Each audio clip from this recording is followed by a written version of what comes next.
Are you dreaming of homesteading, but it's not quite right yet in the timing or the finances or the opportunity? It's the same for us.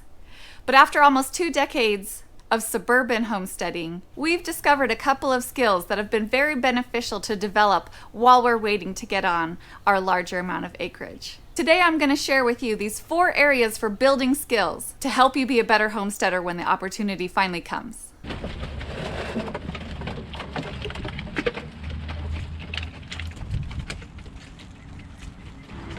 One important place to develop your homesteading skills is in the outdoors. And of course, everyone will say practice gardening, practice animal husbandry to the extent that you're able to. But another important skill to develop is simply spending time outside, no matter what the weather is. We'd love to think that it's always going to be 72 degrees and sunshiny on our homestead, but that's just unrealistic. One important way to be able to deal with whatever the weather is and to comfortably go outside and spend time is to have the proper clothing. For us in Indiana during mud season, that includes boots for the entire family. Also, we recently purchased coveralls for our baby so that she can crawl around and not make a complete mess of her clothes. Learning to enjoy being outdoors no matter what the weather is going to help you prepare for having your own homestead one day, and being willing to do the work necessary to keep your homestead running. Guess that means I better ditch this sissy umbrella. Lots of people talk about the idea of learning to cook from scratch to prepare for homesteading. And while this is a very important skill, I want to push you just a little bit further. To be a really good homesteader, you need to figure out what to do with stuff like this. These are the feet from our Thanksgiving turkey this year. Chicken feet and turkey feet actually help create really collagen-rich, delicious broth. You don't even have to go to the health food store and buy those powdered containers of collagen. Learning to cook with more of the animal than you are used to is going to help you in homesteading. When we first started keeping chickens and slaughtered our first meat birds, that's when I really started to learn how to use a chicken properly and how to get the most out of the chicken. This is going to make your homesteading more sustainable, and in our opinion, it better respects the animals that we're raising. Along with learning how to cook from scratch is the idea of retraining your taste buds. It's not that fresh food doesn't taste very good. It's that our taste buds and our brains have been hijacked by the standard American diet to really appreciate the high salt, high sugar foods the processors are trying to sell us. My husband and I really do a pretty good job of not buying candy all the time for our kids, but we're really suckers for the holidays. And now that the Easter season is approaching, my husband has his eye on those Cadbury cream eggs, whereas my personal favorite is the Cadbury mini eggs. But over the years, we've been trying to actively cultivate an appreciation for other things in our children.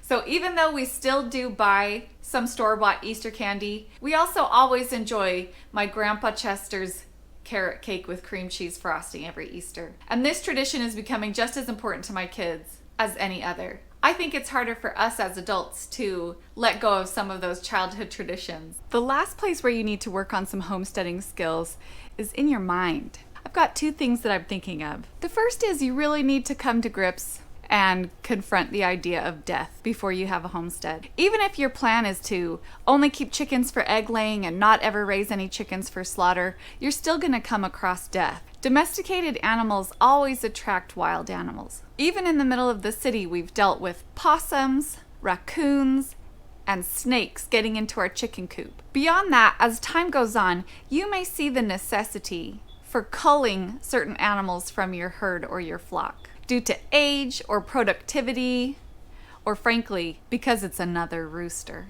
If you want your homestead to be sustainable in the long run, it doesn't make much sense to feed a lot of animals that are superfluous or unproductive. Another mind skill that you can work on is powering through jobs that you find distasteful. When it comes to animals, whether you're dealing with birth or whether you're dealing with illness or even sometimes some type of a predator attack, you'll need to care for your animals, and those can be some messy, yucky jobs. Even if you don't have animals, there's a lot of kind of gross jobs in the garden as well. Spreading manure on your garden might be one, but also picking caterpillars and worms from your cabbages, or even just rinsing bugs from your produce before you eat them. It's okay. You're stronger than the bugs. You can get through this and learn to homestead without your stomach churning. Okay, so one thing about homestead properties is that they are usually not found in town. You have to make sure that you're ready to do a bit of extra driving. Find a favorite podcast. There's something else to listen to because you're going to be driving a lot and sitting and waiting for kids a lot at other locations. And so we've always been kind of against our children having electronics in the car. We were highly considering having a DVD player in our new van, but for some reason those vans cost more money than the ones that don't have DVD players. But our kids have grown up listening to audiobooks, and there's so many resources these days through like the public library.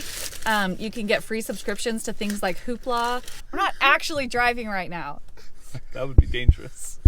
We're not even A secondary concern with living farther away from town is the fact that you're not as close to grocery stores anymore.